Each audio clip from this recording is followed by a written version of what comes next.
It's super common nowadays to come out of a confrontation situation or a conversation that there was tension, and an hour or two afterwards, you're replaying what you talked about, and you're like, man, I should have said this. I could have said the other thing. I didn't really articulate exactly what I was feeling or what I needed. And it's already too late, right? I mean, you could go back or call them back, but basically the moment is gone. And today we're going to talk about something that can be really useful and helpful to help that train of thought take action in the moment. So I'm Vivian Price, and I'm heading up the project of Stratosphere Empowered Wellbeing. And a lot of areas in the empathy interviews that I took of disempowerment were about being able to talk and speak in the moment. A lot of people said that they do practice ahead of time when they know that they're going to have a tough conversation with someone. They rehearse a bit what they did. Thankfully, and I was happy to hear that a lot of people said it really helped them. It helped them process what they needed to say before they went and spoke with the person. But there were a few people that were like, nope, for nothing, right? It was a mess. It was a disaster anyway. So this is hopefully to help avoid that. And even if it's not the exact same situation that happens, you still have access to the muscle in your brain that is used to giving a continual flow of thought. It might not give you the optimal thing in that moment, because a lot of the issues with confrontation is that we're not expecting that. We're not confronted with problems or moments where we feel like, do I need to defend myself now? Like, was that really what they meant they were saying? Or is this something I need to address? Or is it better if I'm quiet about it? But at least it's handy to have your brain give you something. So I did 2 videos. I'm going to put this one in the playlist of the other 2 videos. I did 2 videos before of this, giving a demo of extemporaneous speaking. We can do another one here as well, just so it's included. But I just wanted to share the behind the scenes of this process. And all you do is take a concept. The last 2 I did was a pen and a cup. And at the moment, you're not thinking anything about the pen. This is exactly representing that uncomfortable situation, the person, the confrontation, the problem, the difficulty. No one told you ahead of time that you had to prepare a 1-minute speech about the pen. That was my case. Now I picked it right then, and there's not time to prepare.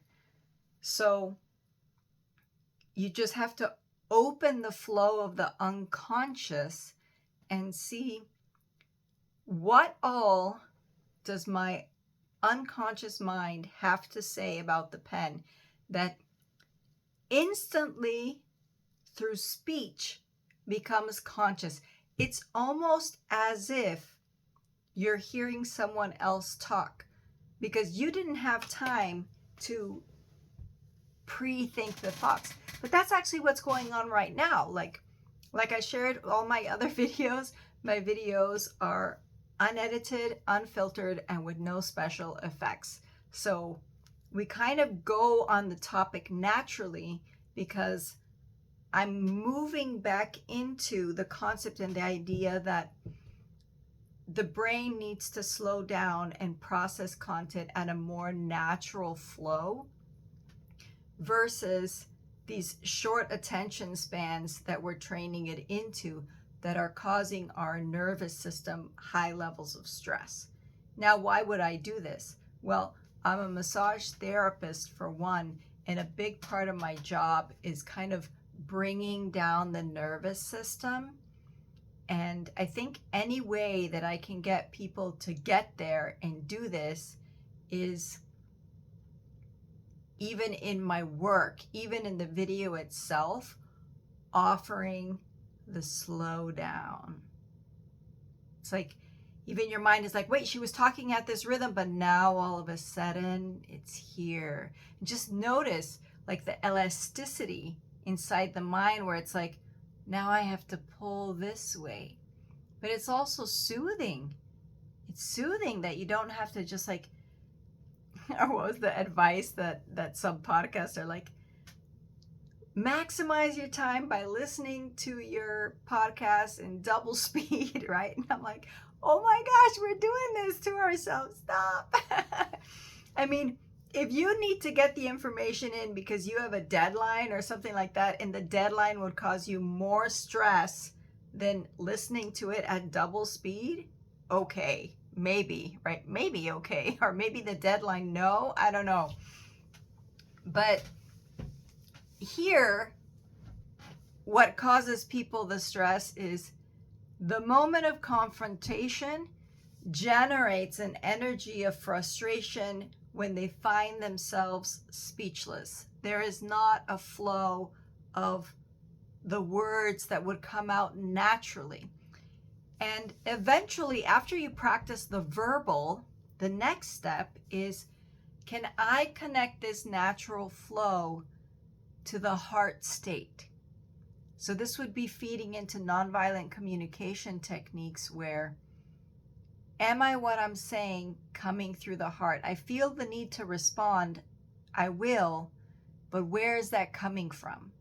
Is it coming from my anger? Is it coming from my frustration? Is it coming from my desire or need to punish this person or show myself back to them? So not always, ideally, we want to check in our unconscious flow of thoughts with our love, right? So we're not just saying whatever. It's the preparedness of the tailored whatever that will also benefit us. And it's like, it's a massive skill, right? It's a massive skill to say the right thing in the right moment. Like, almost to think we would all be gods if we could master that, right? So that's what we're doing with this practice in this playlist. I'm gonna practice it myself, and you can also, anytime you catch the video, you can be like, okay, now I'm gonna turn it off and just pick the first random object and go for it. We're gonna go for it. I just seeing this object right here now on my table, and we're gonna go for it with hairbrush. So I got the hairbrush. You'll need your timer on your phone. We're gonna set it for 1 minute. Let me find that. Here we go. And we're gonna start, and I'm gonna talk about the hairbrush for 1 minute and see what comes out. Here we go. The hairbrush. I find the hairbrushes are tremendously useful, especially if you have longer hair. I especially like a thick bristle on my hairbrush, because when they're too sparse, I feel like I don't get the massage in the scalp, except if you want to keep curls in your hair. If you want to keep the curls in your hair, you might need a wider brush. I remember in the 80s, there came out this kind of brush that was like with 4 pickets like this, and it was really to fluff and keep the curls in. I sometimes had to borrow my mother's brush at her home because I would leave my brush at home, but I didn't like using her brush that much because I could see there was like a lot of different crud in there. And also you have to be wary about this, like using and sharing brushes with other people, just like mascara and anything that has the little bristles and stuff. A lot of people have different little hair things going on, the famous cooties, right, that people have in their hair. And so taking your brush with you became like a habit of mine. Whenever I would go to the discotheque or going out and everything, I always stick the brush in there, because at that time,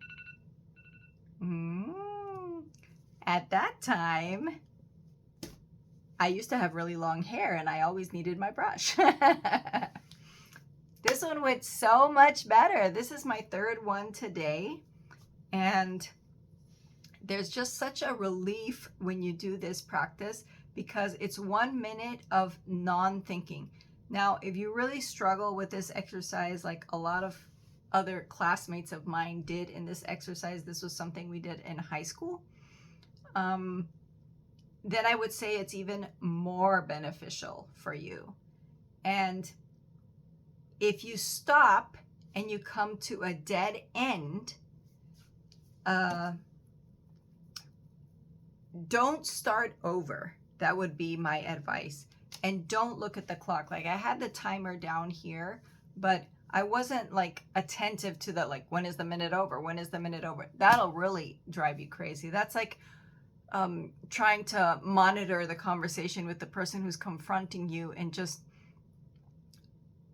like either thinking exactly that, when is this going to be over? When is this going to be over? Or thinking, what am I going to say? What am I going to say? You know, that totally blocks you from saying anything.